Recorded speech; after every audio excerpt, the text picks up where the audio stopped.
आप सभी को अनंत चतुर्दशी और गणेश विसर्जन की हार्दिक शुभकामनाएं। आज हम सब ने 10 दिनों के बाद बप्पा का यानी गणेश जी का विसर्जन कर दिया। क्या आपको पता है कि गणेश जी किस चीज़ का प्रतीक हैं? गणेश जी हमारे बीच से नहीं जाते, वो हमें दे के जाते हैं कुछ सीख, कुछ शिक्षाएं।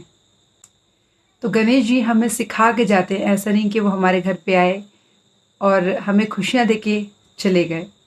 उनका पूरा व्यक्तित्व सब कुछ हमें कुछ ना कुछ सिखाता है। तो मैं आज आपको बताने वाली हूँ कि गणेश जी हमें क्या सिखाते हैं।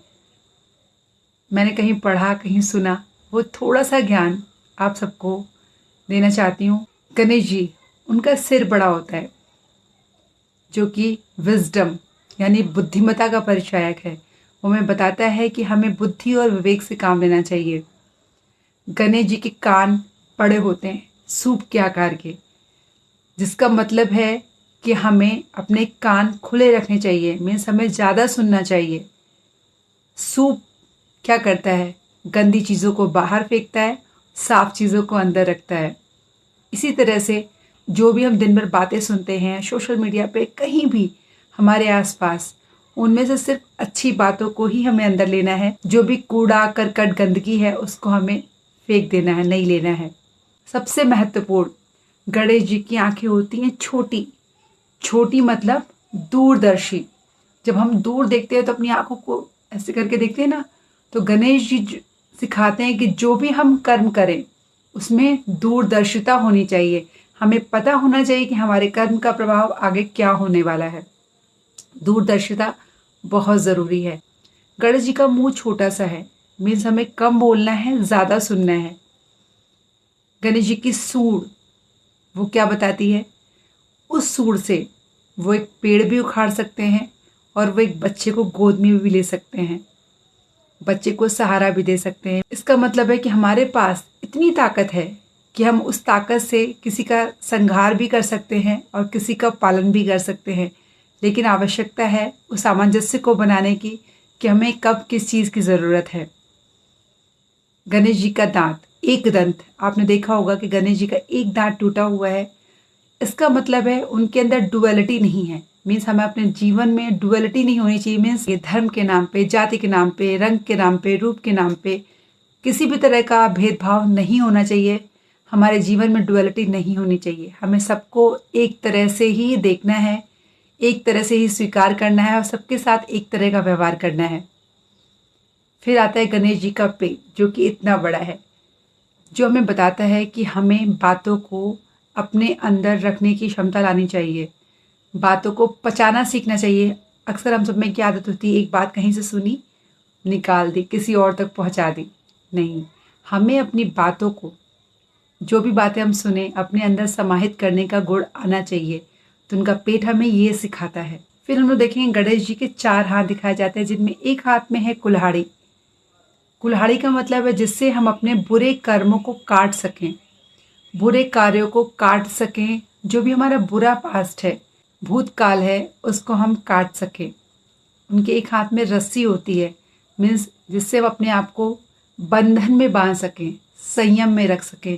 बिना संयम के, बिना बंधन के, बिना रिस्ट्रिक्शन के कोई भी जीवन अच्छा नहीं होता है। तो हमें उस रस्सी की तरह अपने जीवन को बांध के रखना चाहिए। ऐसा नहीं कि हम कहीं भी जा रहे हैं, कुछ भी खा रहे हैं, कुछ भी कर रहे हैं, नहीं। हमें अपने जीवन में अनुशासन और संयम रखना चाहिए। उनके एक हाथ में होता है मोदक। मोदक कितना अच्छा होता है ना, मीठा। मोदक परिचायक है कि जैसे मोदक बहुत मेहनत के बाद बनता है। मीन्स आपको भी पता होगा मोदक का जो प्रोसीजर है काफ़ी लंबा होता है, लेकिन वो कितना ज़्यादा स्वादिष्ट और मीठा होता है। ऐसे हमारी मेहनत का फल होता है। और गणेश जी उस मोदक को कभी खाते नहीं है, हमेशा उनके हाथ पे रहता है। मीन्स जो हमें मिला है जिंदगी में, हमें उसका घमंड नहीं आना चाहिए, ईगो नहीं आना चाहिए। उसको सामने उस सफलता को रख के देखना है, निहारना है और उसका आनंद लेना है। गणेश जी का एक हाथ आशीर्वाद की मुद्रा में होता है।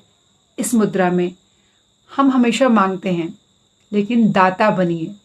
किसी को दीजिए, सुख समृद्धि जो भी आप दे सकते हैं, और ब्लेस करिए, सबको खुशियाँ दीजिए, दुआएं दीजिए। ये हमें सिखाते हैं गणेश जी। इसके बाद हम देखेंगे कि उनका एक पैर मुड़ा होता है, एक पैर जमीन पे होता है। हमेशा वो अक्सर इसी मुद्रा में दिखाए जाते हैं। ये किस चीज का परिचायक है, मैं बताती हूँ। जो पैर जमीन पे है वो हमें बताता है कि हमें हमेशा इसी धरती पे रह के जमीन से जुड़ करके सारे कार्य करने हैं। इसलिए उनका एक पैर हमेशा जमीन पे इस मुद्रा में टिका होता है। मीन्स उन्होंने कभी भी अपनी धरती को नहीं छोड़ा है। उन्हें सारे कर्म करने हैं इसी धरती पे रह करके। एक पैर उनका मुड़ा हुआ है कि उन्हें सबसे डिटैच रहना है। कर्म सारे इसी धरती पे करने हैं मगर डिटैच रहना है। ऐसा नहीं कि इस सांसारिक मोह माया में, इस संसार में इतने ज़्यादा हो जाओ कि अपने आप को ही भूल जाओ। तो एक पैर ज़मीन पे और एक पैर मोड़े रखना है। मीन्स अपना कुछ अनुशासन, अपना डिटैचमेंट होना चाहिए।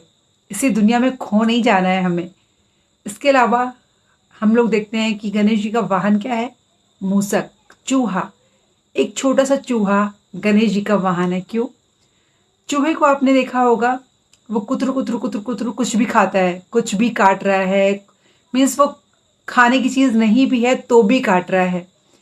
ऐसी हमारी मन की इच्छाएं हैं। वो हम कहीं भी भटकते हैं, हमें कुछ भी चाहिए लाइफ में। कोई नहीं है कि ये चाहिए वो चाहिए वो चाहिए। हम लोग कहीं भटक रहे हैं, भागते जा रहे हैं, भागते जा रहे हैं। तो गणेश जी यानी कि हमारा मन कंट्रोल में करता है। गणेश जी हमारे मन को कंट्रोल में करते हैं, उसको वाहन बना लिया है। अगर हम गणेश जी के गुणों को अपने ऊपर ले ले तो हमारा जो मन है, जो विचलित रहता है चूहे की तरह, वो शांत हो जाएगा। इसलिए गणेश जी का वाहन है चूहा। तो इस तरह गणेश जी की पूरी पर्सनालिटी हमें कुछ ना कुछ सिखाती है। विजडम, दूरदर्शिता, ज़्यादा सुनना, कम बोलना, जीवन में दोहरा व्यक्तित्व ना रखना, डुअलिटी का ना होना, बातों को पेट में पचा लेना, सारे कर्मों को इस धरती पर आके करना, लेकिन अपने आप को उस मोह माया से थोड़ा डिटैच रखना। और फिर हमारे साथ क्या होती हैं? रिद्धि और सिद्धि। गणेश जी के अगल बगल में उनकी पत्नियां।